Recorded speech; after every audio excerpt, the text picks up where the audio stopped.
环境部为着要来解决这空气的问题，除了来设置监测的这个设备以外，也有改善交通。另外，也宣布未来会甲其他的部会来合作，跨部门来改善空气的品质。另外呢，为着这囡仔的健康，未来嘛会针对这室内幼儿园的环境来做监测甲分析。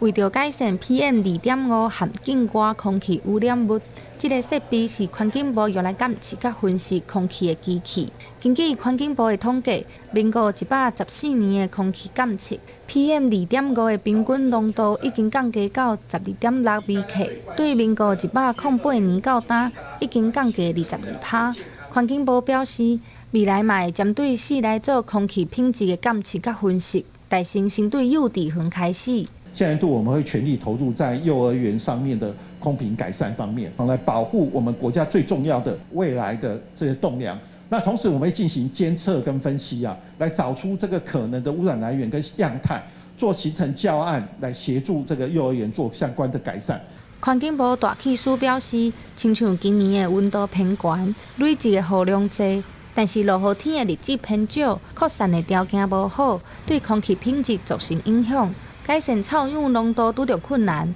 专家表示，目前针对空气污染的相关政策拢已经定甲袂歹。不过，空气品质除了控制工业区的排放、改善交通以外，即卖也会受到全球暖化影响，这是政府真大的挑战。在这个气候变迁之下 ，PM2.5 可能增加，臭氧可能增加，这两个污染物呢，都会影响到我们的肺的和呼吸道的这个